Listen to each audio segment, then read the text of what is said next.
Next application, Gauss law second application வந்து electric field. You can say electric field due to uniformly charged sheet. Okay, electric field due to uniformly charged sheet. So ஒரு ஷீட்டால எவ்வளவு electric field வந்து produce பண்ண முடியும், அதான் வந்து அதோடைய second application. So யூஸ்வலாக இது ஆக்சுவலாக போர்டு எக்ஸாமுக்கு ரொம்ப ரொம்ப இம்பார்ட்டண்ட் 5 மார்க்ஸ் கூட. ஓகே, ஸோ சார்ஜ்டு ஷீட்டுக்கு வந்து எப்படி நம்ம சால்வ் பண்ணலாம், சேம் திங். ஃபஸ்ட்டு ஷீட் என்ன இமேஜின் பண்ணிப்போம். ஸோ ஷீட்னா எப்படி இருக்கும், இப்படி தான் இமேஜின் ஷீட் இருக்கும் இல்லையா. ஸோ இது வந்து ஃபுல்லாகவே பாசிட்டிவ்லி சார்ஜ்டு ஷீட், பாசிட்டிவ்லி சார்ஜாக இருக்கும். சரி, இந்த ஷீட்டை வந்து என்ன பண்ணியாச்சு, நம்ம பாசிட்டிவ்லி சார்ஜ் பண்ணியாச்சு. ஸோ இந்த ஷீட்னால what would be the electric field, அதுதான் நம்ம பார்க்க போகிறோம். ஸோ இது கண்டுபிடிக்கிறதுக்கு என்ன பண்ண போகிறோம் அப்படின்னா, ஆப்வியஸாக இப்போ இந்த பாயிண்ட் பியில் நான் எலக்ட்ரிக் ஃபீல்ட் கண்டுபிடிக்கணும்னா நான் என்ன பண்ணணும், I have to draw the imaginary surface. Okay, இங்கே எப்படி அந்த லாஸ்ட் பார்ட்டுக்கு எப்படி இமேஜினரி சர்ஃபேஸ் வரைஞ்சோமோ அதே மாதிரி இதுக்கும் இமேஜினரி சர்ஃபேஸ் வரைய போகிறோம். ஸோ இந்த ஷீட்டை இவ்வளோ பெருசாக எடுக்காமல் நான் என்ன பண்ண போகிறேன்னா, ஷீட்டை வந்து ஸோ இந்த சைஸில் நான் எடுத்துக்க போகிறேன். Okay, so I'm getting the sheet in this way. ஷீட்டோட விட்தை நான் யூஸ்வலாக குறைச்சிட்டேன். ஓகே, ஸோ இப்போ எப்படி இதுக்கு இமேஜினரி சர்ஃபேஸ் இருக்கும், ஆப்வியஸ்லி இது வந்து ஒரு இன்ஃபைனைட் ஷீட். ஸோ இன்ஃபைனைட்டுக்கு நம்ம கேல்குலேட் பண்ண முடியாது.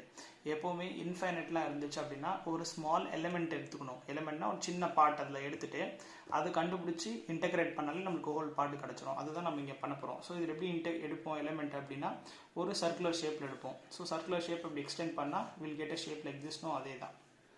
ஸோ இந்த பாசிட்டிவ் சார்ஜ் ஷீட்டுக்கு நம்ம என்ன பண்ண போகிறோம்னா, we are going to take, so இந்த பாயிண்ட் அதே மாதிரி இதே பாயிண்டில் இப்படி இருக்கும். ஸோ இதுக்கு வந்து எலிமெண்டல் ஷேப் இப்படி இருக்கும்.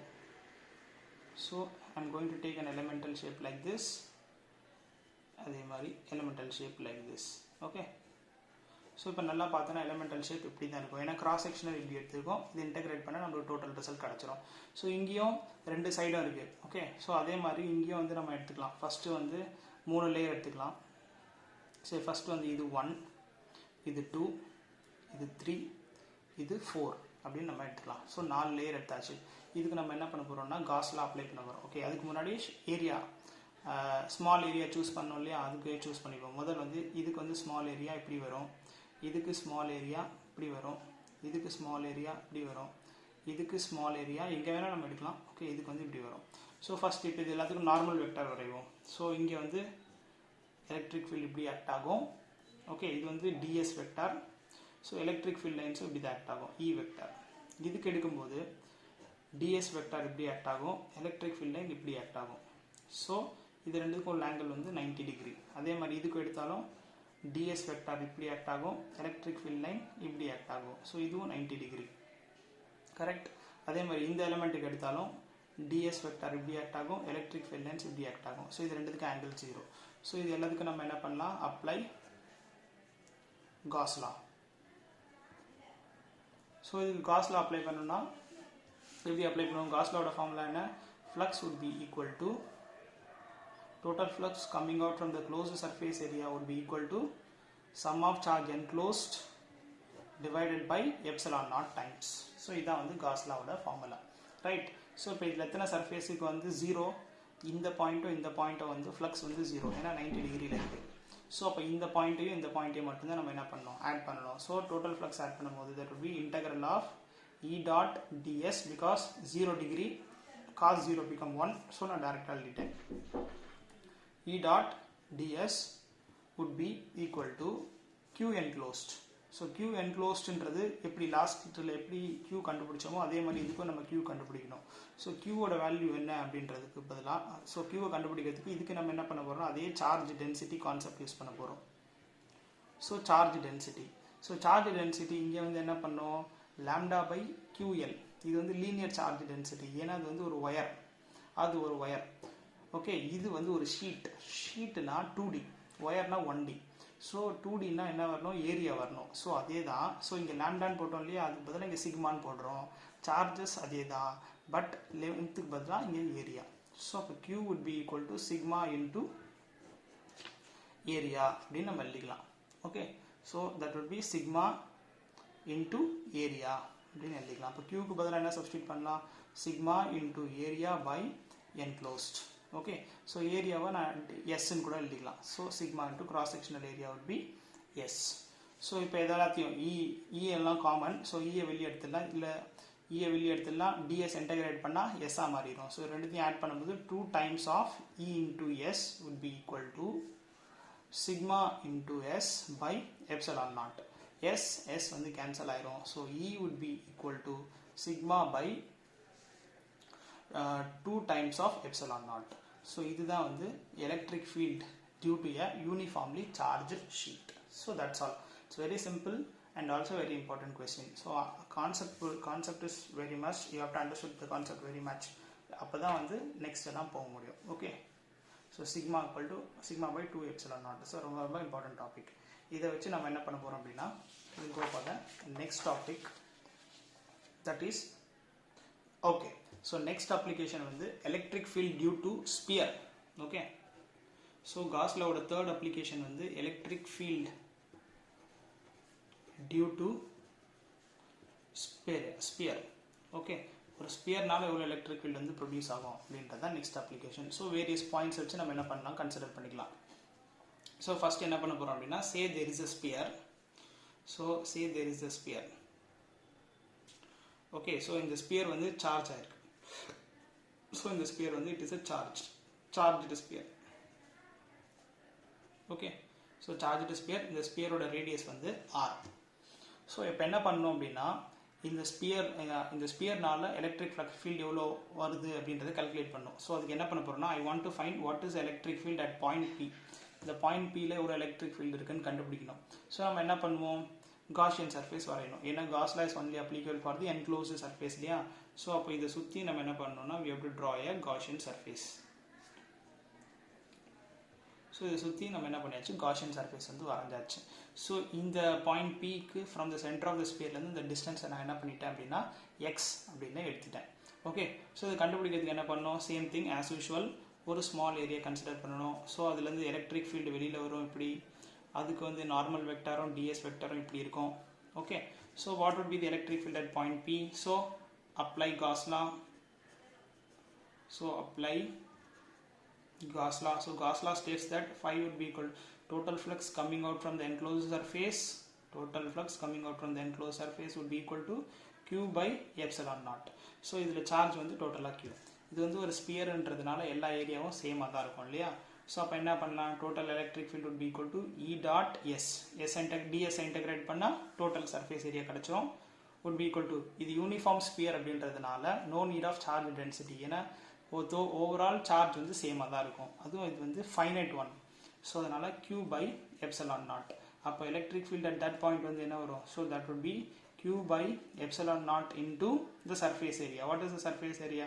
Surface area you can write as a 4 pi r square அப்படின்னு நம்ம என்ன பண்ணலாம், டைரெக்டாக ஸ்பியரோட சர்ஃபேஸ் ஏரியா என்ன பண்ணிடலாம், டைரெக்டாக 4 pi r square அப்படின்னு டைரெக்டாக எழுதிடலாம். So Q would be equal to, so E would be equal to Q by 4 pi r square. 4 pi epsilon naught na enna எழுதலாம், K அப்படின்னு எழுதலாமா. So E would be equal to, so we can write E would be equal to 1 by 4 pi epsilon naught இருக்கு. So that would be KQ by r square. Sorry, இங்கே நம்ம x use பண்ணுறோம். So this would be area integrate பண்ணால் that would be 4 pi x square. So this would be x square. So this would be the electric field at point P. Okay, so இப்போ இதுக்கு நம்ம என்ன graph வரையலாம். So இப்போ எப்படி, இப்போ இந்த ரிசல்ட்டை பார்த்தோன்னா, this result states electric field is inversely proportional to the square of the distance. Okay, so distance square வந்து இன்வர்ஸ்லி ப்ரொபோர்ஷனல் அப்படின்னு சொல்கிறாங்க. இது வந்து அவுட்டர் சர்ஃபேஸ், இந்த அவுட்டர் சர்ஃபேஸ். ஓகே, இப்போ நம்மளுக்கு வந்து on the inside the sphere what would be the electric field அப்படின்னு calculate பண்ணலாம். ஆர் நாட் இன்சைட், சரி, on the sphere, on the surface of the sphere, on the surface of sphere.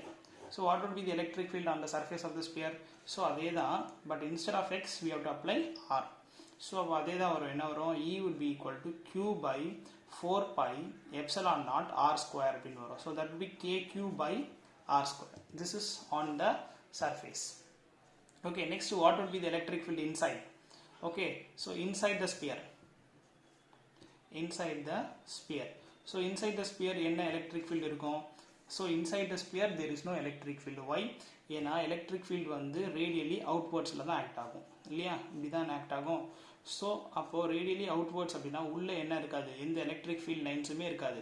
So உள்ளே எந்த electric field லைன்ஸும் இல்லை அப்படின்னா அந்த இடத்துல electric field வந்து ஜீரோன்னு அர்த்தம். ஸோ அப்போ inside the sphere electric field would be zero. Okay, so இதுக்கு நம்ம இப்போ கிராஃபை பிளாட் பண்ணலாம். ஸோ கிராஃப் எப்படி பிளாட் பண்ணலாம்? So we can say this point. So இதை வந்து எலக்ட்ரிக் ஃபீல்டுனோ இதை வந்து எக்ஸ் டிஸ்டன்ஸ்னு வச்சுப்போம். ஃபஸ்ட்டு வந்து when, okay, first condition, this is the condition when x is greater than r. So இது கண்டிஷன் x வந்து ரேடியஸை விட அதிகம் இல்லையா, அந்த condition. in this condition x is equal to r. Okay, so நம்ம என்ன சொல்லலாம்? ஃபஸ்ட்டு வந்து எலக்ட்ரிக் ஃபீல்டோட பாயிண்ட் இன்சைடில் வந்து ஃபஸ்ட்டு வந்து r equal to, this is the condition when r equal to 0. So இந்த பாயிண்டில் வந்து r வந்து 0. ஓகே, ஸோ இது x equal to, முதல் வந்து ரேடியஸ் ஜீரோவாக இருக்கும்போது என்னவும் ஜீரோவாக இருக்குது, எலக்ட்ரிக் ஃபீல்டும் ஜீரோவாக இருக்குது. Okay, x equal to r. So next point, when x equal to r, the electric field would be, this is electric field, you can say kq by r square. So அப்போ இந்த பாயிண்டில் electric field வந்து இவ்வளோ இருக்குது. அதுக்கப்புறம் so this is a point. Okay, அதுக்கப்புறம் electric field is inversely proportional to, so when x is equal to, when x is greater than r, so அதுக்கப்புறம் x வந்து greater than r ஆகும்போது electric field is inversely proportional to x. So அப்போ என்ன அர்த்தம்? Radius X increase ஆக electric field குறைஞ்சிக்கிட்டே வரும். So it will decrease just like this. So this would be the graph for the sphere. Okay, so this would be the electric field due to sphere. This is outer surface, this is on the surface of sphere, and this would be the inside the sphere. Okay, next Gauss electric flux and a non-uniform electric field. So actually இந்த topic வந்து முன்னாடி எழுதியிருக்கணும். So I'm going to write after application. So electric flux in a non-uniform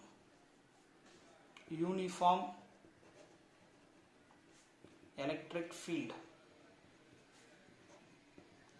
So Gauss law ஏற்கனவே uniform electric ஃபீல்டுக்கு apply பண்ணியிருந்தோம்.